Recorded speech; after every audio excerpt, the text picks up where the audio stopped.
What do you do if you're the LA Lakers?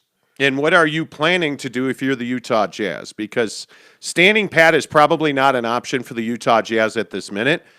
And when you hear, Jake, things like the LA Lakers are looking to trade Kyle Kuzma for every other all-star possible, it does give you a little hesitation and, you ready?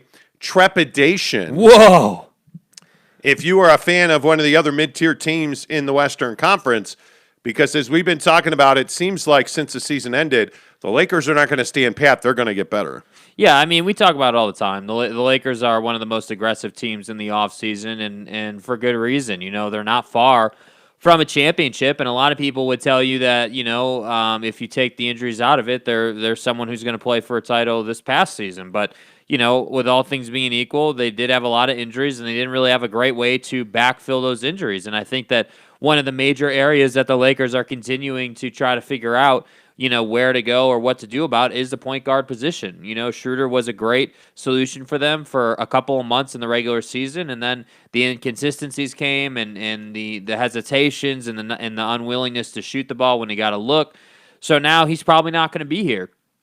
And I look at what the Lakers are trying to do, and yeah, you start hearing rumors about Kyle Kuzma. You hear some rumors about Kyle Lowry and DeMar DeRozan having a reunion in L.A. You even have heard rumors about Mike Conley. The Lakers have been in the rumor mill about Mike as well. So there's a lot of different options. But yeah, I think if you're the Utah Jazz and you're looking at this, you're saying, dude, like this coming season, the Lakers are definitely going to be better. And you look at up and down the rest of the Western Conference and you start to say, okay, a lot of this conference is going to be a lot better than they were this past season. So what exactly are we going to do?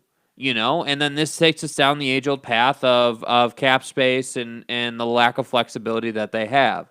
So for the Utah Jazz, I think at the end of the day, you have to, if I'm them, I'm playing offense. I'm being as aggressive as I can with the things that I have to work with. So again, that's going to be Bogey and a couple other trade assets that we've gone over 100 times on this show. And you got to do the best you can and hope that the Lakers don't get, Kyle Lowry or some major Kyle Kuzma deal done that's like a 3-teamer or something. That's what you're hoping for. But at the end of the day, what the Lakers do is out of your control, and what you do is in your control, and I think that's the mindset they have to have. Yeah, and I think patience is very difficult to leverage at this time of the year. I mean, you're coming into a week that likely is going to determine the entire offseason for just about every club in the NBA, and specifically talking about the Lakers and really looking at who they are and what they are. I think one of the things that you can say about the Lakers, whether it's Rob Pelinka or Jeannie Buss or the two combined, is that they are a very realistic, pragmatic organization. They know who they are, and that's the LA Lakers. They know who they should be and who they want to be, and that's an NBA champion every year. And they know right now that they're not good enough to get there. It's that attitude, it's that belief, it's that mentality that I think so many teams around the NBA lack, and that would include the Utah Jazz, which is why I'm a little surprised that we have not heard, hey, who's gonna round out the front office? Who's going to fill that last spot? Everybody is thinking that guys like Shane Battier certainly are in the mix, but I don't think we really know. Maybe they're not going to hire another front office voice, which would be contradictory to everything that we've heard the Jazz are working on, but who knows? I think this is going to be one of the most important off seasons in the last 10 years for the Utah Jazz. If the Clippers, who over the weekend, by the way, the big news, Jake, broke that Kawhi Leonard, according to Adrian Wojnarowski, is intent on signing an extension with the LA Clippers this summer. Yeah. He wants to be in LA. Does he want to be there with Paul George, who's another guy that everybody's talking about? So you have the LA teams. I think there's no doubt the Golden State Warriors have been one of the most active teams in the rumor mill leading up to this past weekend. And it all just keeps on spinning. Major shakeup in the Suns front office. You have this big question about Chris Paul and his $44 million option. All of these teams are building and working towards the future. But that's why I say it's a little scary that the Utah Jazz have been relatively silent so far. Yeah, I mean, I just think that the Jazz are in a position where they don't have all this flexibility. And so I think if you are the Jazz, you kind of have to figure out, like, you have to pick your poison almost. So what I mean by that is, like, you have the camp of Jazz Nation who are like, hey, we should re-sign Mike Conley. We should re-sign Mike Conley. We'll run it back, and this time he won't get hurt, which I disagree with, but you have that sect of the fan base and I'm sure of the front office. Then you've got the sect of people who say, hey, you don't have a lot of cap flexibility. Re-signing Mike Conley is not going to be a pragmatic decision. It's not going to be what's going to suit your organization best moving forward. So we need to let Mike go, but then we also need to look at the rest of the roster and see what kind of trade or signing we can make. And so I think if you're the Jazz, you have to decide which path you want to go. And either way, I think this offseason is not going to be riddled with like move after move after move. I think the Jazz are in a position where if they're going to make a move, it's going to be to trade someone like Bogdanovich or even Ingles and not re-sign Mike. And then from that point, you're going to re-sign some lower-end players or sign some lower-end players, just some small stuff.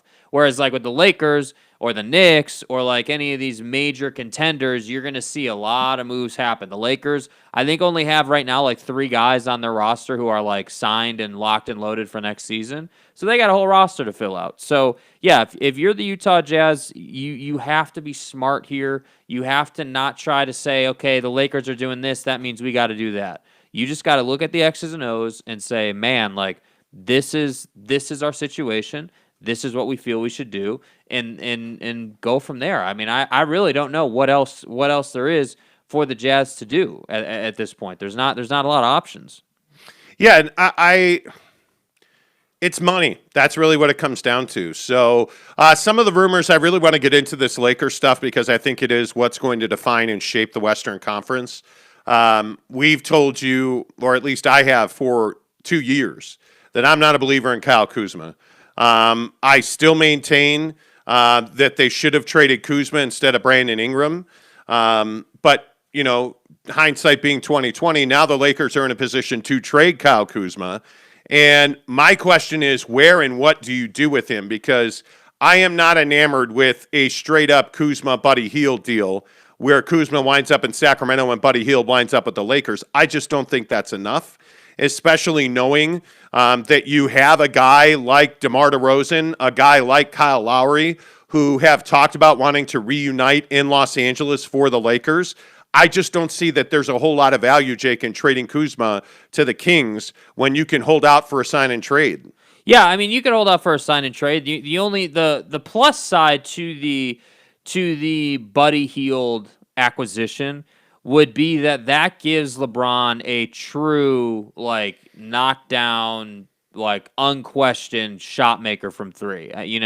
And I think on LeBron James led teams, he needs that. I mean, you look at, even before he started to slow down a bit here in his career, I mean, in his prime even, the only reason he won that championship was because of Ray Allen knocking that shot down in the corner. You think about the J.R. Smiths of the world. You think about all the guys that he had on those Cleveland Cavalier teams that could really make shots. Kevin Love, getting that spacing on the floor really allows LeBron to operate, and that's what I really like about the Buddy Hield opportunity, in terms of making a trade within your conference to a team that you're going to see a lot.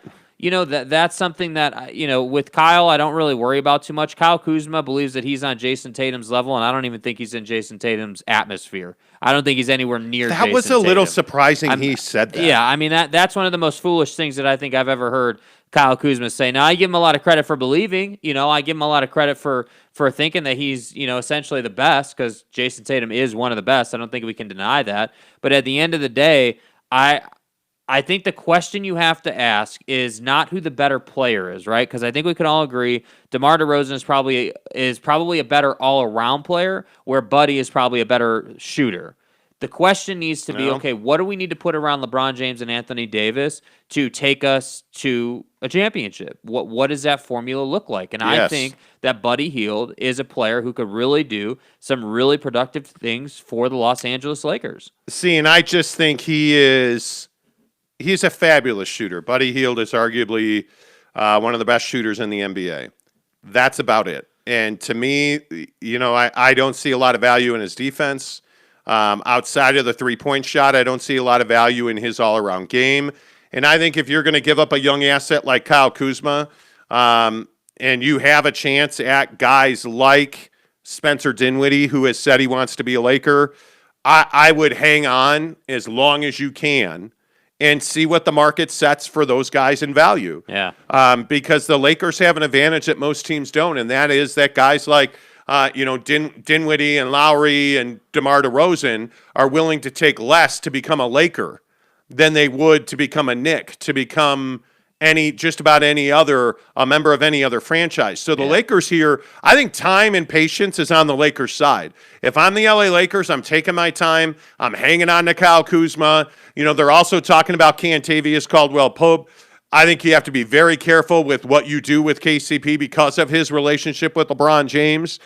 But overall, I think you have to have some confidence here that the Lakers are going to do what they got to do to get back to the top of the West. Well, they always do. I mean, that's what the Lakers are known for, and I think that the two teams in the West that I always fear in the offseason are the Warriors and the Lakers. The Warriors and the Lakers always find a way to make things happen that essentially take them straight to the top. And again, this conversation that we're having right now, it all needs to be underlined and double asterisked and circled with if they can stay healthy. Because again, LeBron and Anthony Davis, LeBron's been one of the most durable players throughout his entire career. Anthony Davis is the guy that I worry about. LeBron, to me, this is the first time he's going to get this much rest. I feel like he's going to be fine. But Anthony Davis is the guy that I worry about. He needs to stay healthy. Yeah, and it's one of the reasons that, like, if you're a Phoenix Suns fan, I think Devin Booker going to the Olympics is not ideal. I mean, I understand it. But demeanor-wise and, especially with the way that team is playing, it's going to be a long road for them to climb back to get to a gold medal game. I think this offseason is critical for the Suns. Yeah. I mean, this situation with Chris Paul, now that Jeff Bauer is out of the front office, I mean, it's going to be fascinating to see where this Phoenix Suns team goes and how they reload, because they're at a point now where if you backslide and you become a bottom 5 team in the West, I mean, that's going to be awfully difficult for a lot of Suns fans to take. Well, and it expedites Devin Booker's departure, without a doubt. I mean, you can't be a bottom 5 team now. I think Chris Paul expedites Well, he does. Devin Booker's departure. But let's say that Chris Paul signs with the Lakers, because they've been in the Chris Paul rumor mill as well. And as you can tell with what we're talking about here, the Lakers have been basically in every rumor mill. But that's kind of the point for the Lakers. But anyway, what I'm getting at here is that, let's say that Chris Paul leaves, they re-sign a different point guard, or I keep saying re-sign, they sign a different point guard. They find a solution for that, and all of a sudden you're kind of a mid-tier team instead of a 1 or a 2 seed. I think that for Devin Booker, that's just tough. And yes, I do think, not that we need to have this conversation today, but Devin Booker has to continue to get better as well. I think that there's a lot left on the table for him, and we saw that in the NBA Finals. So we'll see. I don't know. I think, again, for teams like the Jazz and the Suns, it's very much about what does this one player do, and based on that, we're going to do X, Y, and Z. So if Mike Conley comes back to the Jazz, they're not trading Bogey. If Chris Paul leaves the Suns and goes to the Lakers, the Suns are going to get active. I mean, that's just what it is. That's how business is done. When you have a little more than $44 million to play with. And that's why I think this summer is so critical for the Suns. They have a bunch of young guys they're paying. Yeah. You're still not paying a huge deal for Devin Booker. I mean, Chris Paul is the guy that you invested heavy money in. And if he opts out, you're going to have a lot more flexibility. It's going to be very interesting to see how this all shakes out. And I'm a little surprised we have not gotten more Utah Jazz news. I mean, every other major team in the West, there's been at least rumors about, and the Jazz have been quiet. I mean, the Mavericks, you would have thought that the Jazz, I wasn't expecting the Jazz to do anything roster-wise yet, but I definitely was expecting them to announce that final front office hire. Like, hey, we're bringing in this guy or that guy.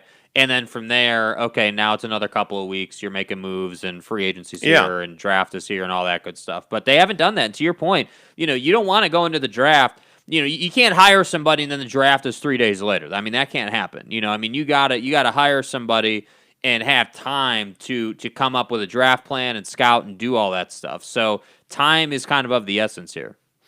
Well, I think it'll be fascinating. By the way, real quick, Yeah. do you like 3-on-3 basketball in the Olympics? Yes.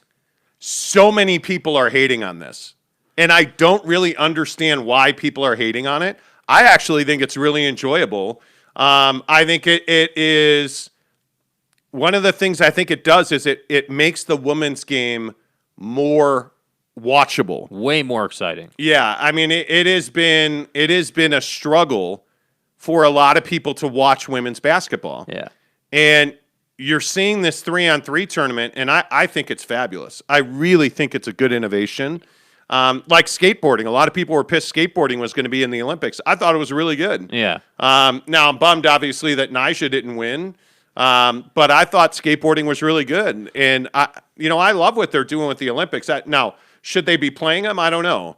Well, that's a different conversation. Yeah, but I think some of the innovations they've made in the Olympics have been really good, and I actually have enjoyed the games quite a bit the first weekend. Yeah, I mean, I think the innovation is the right word. I mean, 3-on-3 basketball, skateboarding, like all this stuff that they're adding, I think is great. I think they're keeping up with the times. I mean, we're past the hey, we're just gonna run track and field and do some pole vaulting days. Like now we're at like, hey, we're just gonna run some pole vault out there in prime time. We're past that now. I mean, we gotta do a lot more than that. And I think that by introducing skateboarding and 3-on-3 basketball and like we were watching ping pong yesterday, dude, or I'm sorry, table tennis. The level of intensity in table tennis in the Olympics is borderline comedic. Like the it's just so funny how seriously they take it. And I just think that those kind of sports that you don't get to see on TV too often are what make the Olympics a lot of fun for me anyway.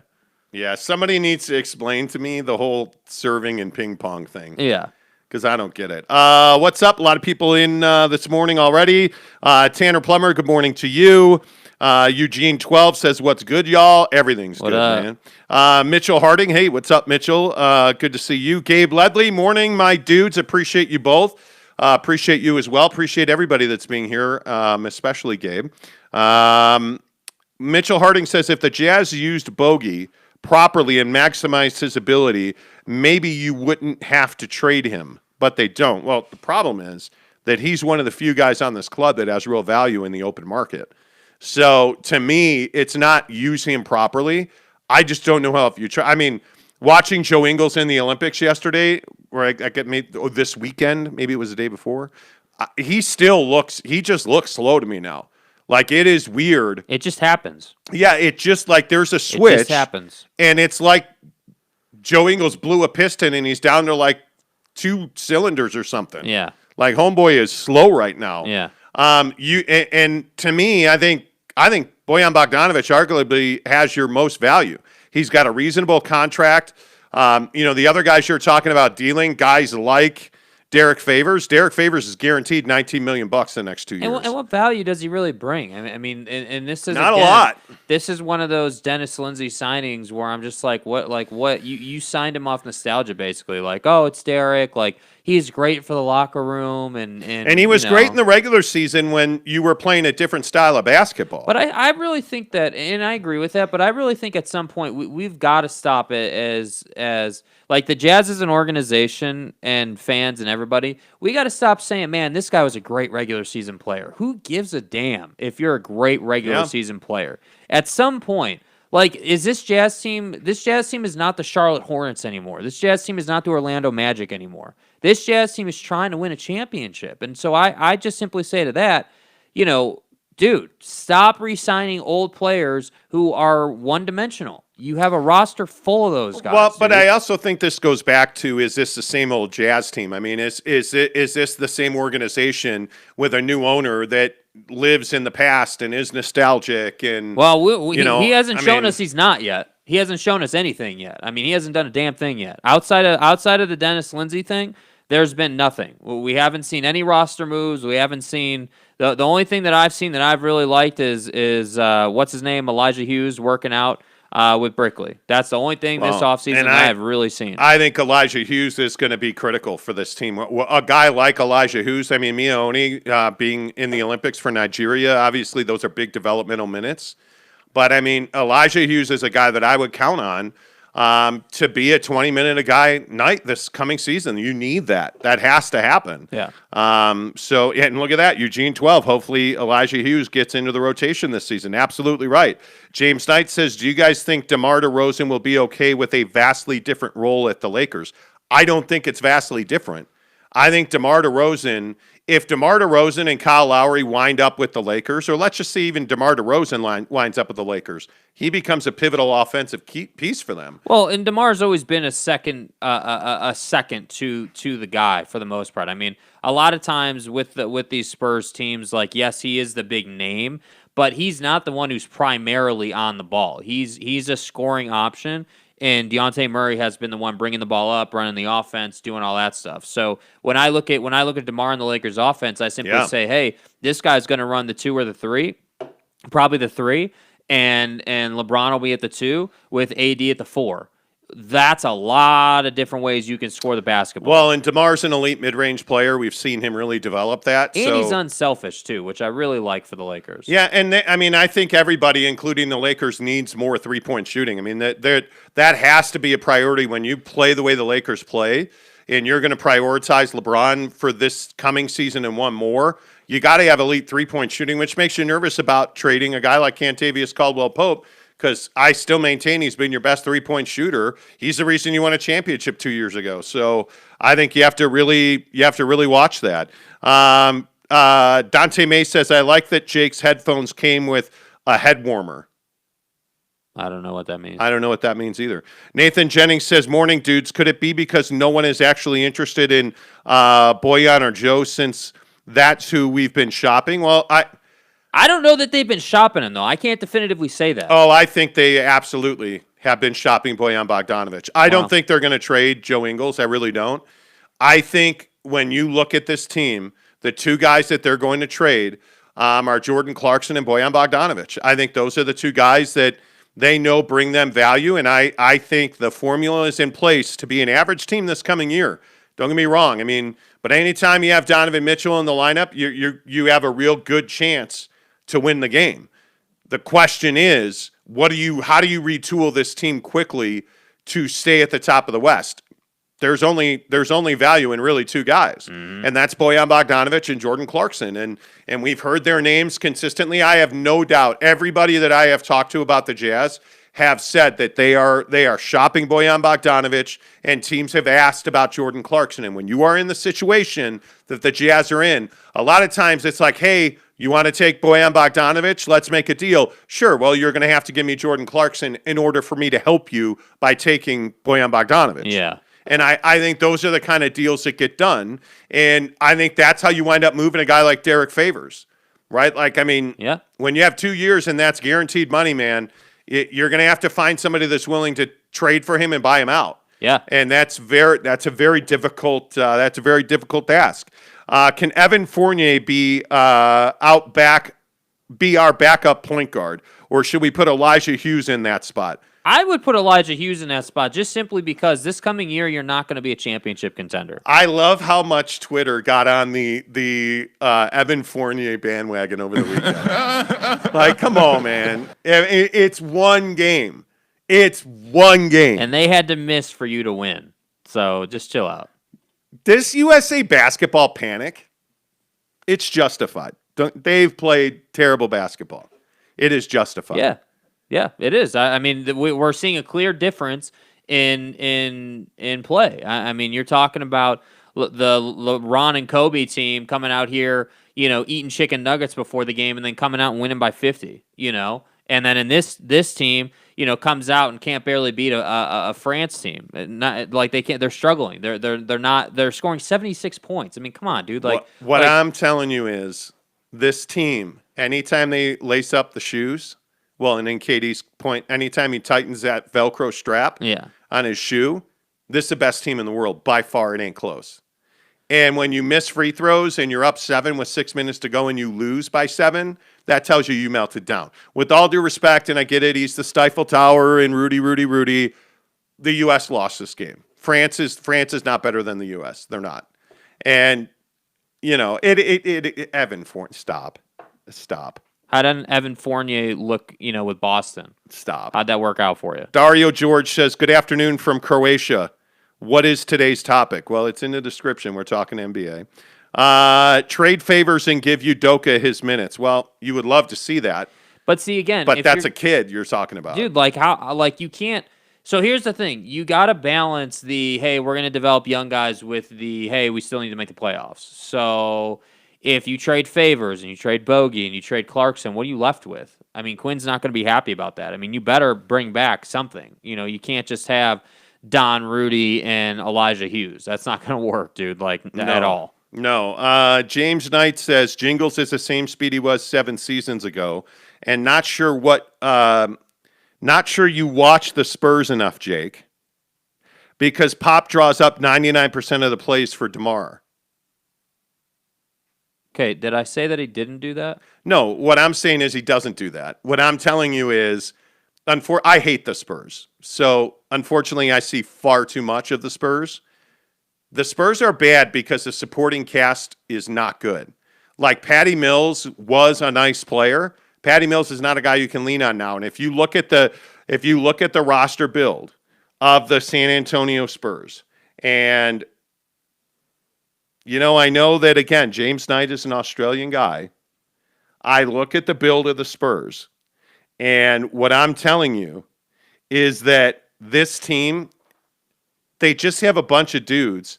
Like Murray's a perfect example, right? Like you're in the wrong place most of the time. If you're Dejounte Murray, you're just like you're out of because you don't have a place like on that roster. Ask yourself this question: like, who's the go-to number one unequivocal guy on the San Antonio Spurs? Well, it's DeMar for sure. I mean, DeMar is the guy, but at the which same is a problem. But at the same time, like my point with DeMar is that he's never been, mentality-wise, he's never been like, hey, this is my team. I'm going to take over this team. Like he's never been on that level of player. DeMar is a guy that can score the basketball at a very efficient rate and is a lethal mid-range player. Yes, they draw a lot of plays up for him, but I think you're missing my point here. In terms of the Lakers, signing DeMar doesn't mean that you're going to have issues in terms of roles on the Lakers. What it means is that now, instead of Kyle Kuzma being on the floor trying to score, now you've got DeMar DeRozan, who's a veteran and knows how to get to his spot, and knows how to get you a reliable bucket. And I think that is why DeMar is attractive. Now, I still maintain that it's cool to have all these pieces. If you don't have a point guard to get things organized, you're not going to be in a good spot, which is why I think Kyle Lowry and Chris Paul need to be the priority over DeMar DeRozan. And, that has to be what they get first. Well, and I think the other my point on the Spurs was you were paying Patty Mills $20 million. Like, I mean, you're never going to win in that setup, right? Like, and if you look at their guys, I mean, think about the guys that really contributed on this team: DeMar DeRozan, Rudy Gay, again, Patty Mills, I guess to a far lesser extent, Marco Bellinelli. Like, you don't have a talented group of guys that all fit together and do a job in San Antonio. So we can all talk about, Greg Popovich has all of a sudden forgotten how to coach. Well, it's not that he forgot how to coach; he just doesn't have a lot of talent. Yeah. That fits together well. And so that's why, DeJounte Murray is a guy that is incredibly important. Derek White's incredibly important to them. Those are going to be their priorities. But as far as DeMar DeRozan as a Laker, he's a perfect fit. He gives you everything that you need, but you're going to have to go out and find a guy that can shoot a three consistently for you. You need somebody in that Ray Allen role. I continue to say that's what the Lakers are missing right now. Yeah. And it'll be interesting to see, where they end up. Ace says, again, I just wonder how much basketball you guys watch. DeMar DeRozan hasn't been an ace. Get it, ace? Saint? Right. Hasn't been an ace for several years. Okay. So, and now you're... And go ahead and pull up his numbers. Like, this is what I don't understand. What do you need DeMar DeRozan to be an ace? You need him to be, an ace in the NBA? Which I would assume is a number one. What is an ace? Yeah, does that mean a number one? A number one option is 25 to 30 a night with 10 boards. That's you don't need him to be that, right? No, not on the Lakers, no. The guy shoots, and this is what I don't understand. The guy shoots 50% from the floor, 22 points a game, and he rebounds well. He makes 88% of his free throws. He gives you 5 boards a game, 7 dimes a game, a steal. That's what I'm saying. His numbers tell you. I never said. I don't know where we're getting confused on DeMar DeRozan here. Like, first James is like, oh, he hasn't been a number 1 option in 7 years. And then Ace is like, he hasn't been an ace, making a joke about it, in a long time. Like I never said this guy was a number 1 option. What I said is that he fits in great as a 2 or a 3 option. Well, it's because you said that he was going to go to L.A., DeRozan was going to go to L.A. and replace Kobe. Yeah, I clearly said that. Yeah, and he's better than Jordan. Word for word what I said. And you said he was Magic Johnson. Yeah, I know. Right? Yeah. You know. Right. I think exactly what we said is he doesn't have to be a superstar. He needs to be him. You know what I'm saying? Nathan Johnson Vlog says if they get DeRozan, Lowry, LeBron, Kevin Love on the same team, it'll be like the 2018 Eastern Conference All-Star team. Yeah. Exactly right. Right? Kevin Love is an interesting guy to me. Like, has anybody ever gotten paid and just disappeared like that before? Yeah, that's what happens when you go to Cleveland once LeBron leaves. Oh, my God. Yeah, I mean, Tanner Plummer says, quote, you guys don't watch basketball, end quote. Here we go. I mean, Here we go. It's the same thing that we get all the time. Oh, do you guys even watch the Jazz? Okay, right. Because when was the last time that we got the Jazz super wrong or we got an NBA thing super wrong? Yeah. Like when was the last time that happened? It doesn't happen very often because we do watch a lot of basketball all the time. Yeah, it'll be interesting to see what the Lakers do. I think the Lakers, as usual, will set the trend in the West. Yeah. They have a tradable piece in Kyle Kuzma. They're offering KCP as an attachment to that deal, and I think there's a lot of upside for that. I think the 2 teams that have the most chance to retool quickly are the Lakers and the Suns, just because of the pieces that are moving there. And I don't know what happens to Chris Paul. I really don't. I think that is – I don't know why that move or that particular guy fascinates me as much as he does.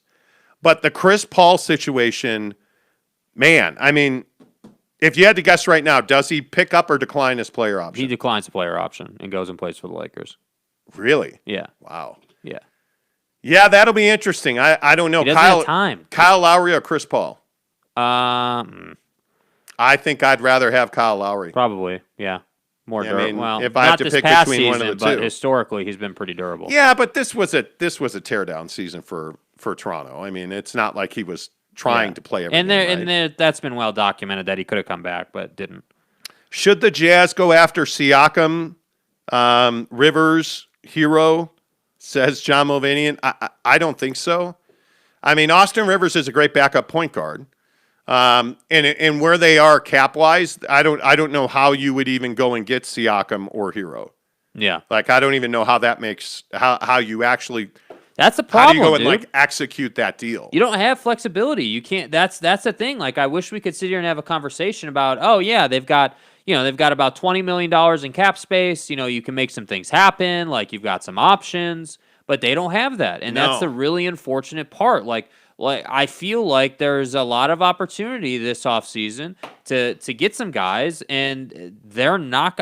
Again, I'm not trying to hate on the Jazz, but they're just not in a position to go and do it. So that's why earlier when you were like, hey, you would think you've got this new owner and there's a new era. I can't definitively say that, dude. Like, we're hearing rumors about, oh, they're shopping this guy and shopping that guy, and they're having conversations. Well, when's the last time? Let me put it this way. What are the odds that we actually believe that they're going to do something? Because they've never done that in the past. They've never made the big trade in the past. And I just feel like at the end of the day, Ryan Smith has to prove that he really is about winning a championship. Every owner, seriously, think about it. Every owner, when they buy a team, right, says, oh, well, I bought this team because I was a fan growing up, and I'm going to bring a championship here, and everything's going to be awesome. But then what happens? Yeah. Nothing. Nothing happens. Where the culture remains the same, everything's the same. Ryan Smith continues to be a billionaire. Everything's fine. Ryan Smith continues to be a billionaire. It's fine. I'm jaded. Yeah, dude. Like, at the end of the day, Jazz fans deserve a championship. They deserve it. They've been suffering for how long? We're still having conversations once in a while about Michael getting his. We're still talking about that. That tells you where this organization is at. Yeah, I don't know, man. I think I look at the draft is in, what is the draft, Thursday? I mean, you're looking at a situation where you don't have, I don't know, is this your front office? I mean, I would think it is. Maybe that's why you haven't made a move, is you're focused on the draft. I don't know. Yeah, I don't know. But you're not going to get a whole hell of a lot of value at pick 30. I mean, it is. And maybe that's the other question too. What about a conversation about developing players? Because they're not exactly great at that either. They haven't. Well, they haven't been. No. Yeah, I mean, and this is really what's made the difference for the Suns and put them in the position that they're in. They've developed those lottery picks. So when they were bad and they got all these guys, they turned them into something. So again, to go back to the Elijah Hughes thing, you've got to develop guys like that so that you don't have to constantly pay every single slot a high contract. Yeah, and I really think you're going to get a look at Mike Conley with who the Jazz take at that 30th pick. I mean, seriously, yeah, that would be a good indicator for sure. I mean, I still maintain that Aaron Henry's my guy, but I look at what you have. I mean, if you look at the guys under contract right now, Oni, Thomas, Don, Elijah Hughes, and Jordan Clarkson, those are the guards you have under contract right now. Yeah. And there's not a point guard in that group, because if Donovan Mitchell's being asked to be a point guard, you're in trouble. Yeah, I'm telling you. It's a Devin Booker situation from 3-4 years ago. Yeah, I'm telling you. And obviously, Trent Forrest is restricted, so he's probably coming back. But I look at the draft pick they make Thursday. I think is going to tell you a lot about. And this is what I mean. It's Thursday. Yeah. Like, so wait, we've gone through the whole summer already. Yep. It's been, what has it been? 5 weeks now since you got eliminated, right? 5 weeks after? Nothing. All quiet on the Western Front. No news, no notes, no nothing. I'm telling you, Aaron Henry's the guy they should take. That's just my opinion. I think he slots nicely. He can play probably 3 positions. Mm-hmm. He's probably naturally a small forward, 6'6" guy. 215 pounds, good size. Yeah. We'll see. The draft is Thursday. Bro, the draft is Thursday and you haven't announced anything. NBA free agency opens a week from now. Like, what are you talking about? And this is what I mean. I'm not trying to make it sound, like we should be panicking, but man. But I would think, and this is just logically speaking, maybe they're going to handle it differently and a bit unorthodox, right? But I would have thought that they would have brought someone on already if they were going to do it. Yeah, they've been remarkably quiet. Remarkably quiet. Which, I guess, to your point, does signal that, yeah, we're not going to bring anybody else on, and we're focused on the draft. And if that's the case, then that's the route they're choosing to go. And I'm happy with that. I can handle that fine. And I think I do agree with you also that if that's the strategy they're going with, that tells me that they're not going to be looking to re-sign Mike Conley. But what this also tells me is Dwayne Wade's going to play a central figure this summer. Well, because he has to. Yeah, he better. He has to. And so whether that's recruiting or everything, put him in the room with somebody. That's his job. I still think your priority should be getting athletic wings. Yeah. And I just will. Yeah. Again, Aaron Henry's my guy. Yeah. Aaron Henry's my guy. That's all I'll say. Get prioritized wings. Okay. What else we got in the comments here? What else we got? Okay. I was going to move on to the NFL, but fine. You want to run the show? You run the show. Yeah. What else we got? Siakam to Utah. That's awesome. Nathan Jennings vlog says, to quote a very fantastic NFL coach, the Utah Jazz are who we thought they were, and we let them off the hook. Rip Dennis Green. Don Patry. I hope I'm not getting that. I'm definitely getting that. Who the fuck is that guy? Yeah, I'm getting that wrong. Says, I think the Jazz should go for a starting power forward. Well, I mean, a starting power forward ain't coming your way at the 30th pick in the NBA draft. Yeah. So I would think that they've got a lot more work to do on that. Red Hart Norvis, good morning to you, my friend. He says they should offer Jeff Bezos ownership of the Jazz, luxury tax problem solved. No, he just spent all his money going to space. And can we please stop with that? Can we? No, I'm not. If one more person says, well, there's people starving all over the earth and this asshole's going to space. Okay, so I'm sorry. He's a billionaire on a company he built, the guy can do what he wants with his money. Yeah. Anyway. Okay. Conley. Red Art Norvis says they should offer Jeff Bezos ownership of the Jazz. Yeah. Luxury tax problem solved. Can keep Conley with his millions. Get Siakam and Lowry. Heck, get all the free agents. Well, it is Jeff Bezos. And then as part of their contract, you can fly them all to space when they lose again. Yeah. Don Patry. Okay. Again, maybe someone like Sabonis would be a great fit. Arvydas Sabonis, is that? Because that's the only Sabonis that's available.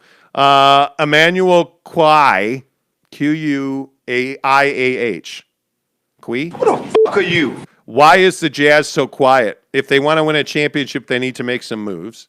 Joris Twiza, DM and JC need to learn how to pass so that no worries in the point guard position. That would help. Jeremy Bolton says Jazz don't need to make moves, just make moves.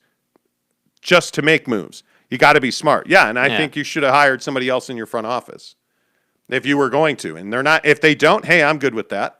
That again, I just think that means Dwayne Wade's influence grows. Yeah. That's all that means. Yep. Because they don't have enough ducks in the row to get the job done at this moment, is what I would say.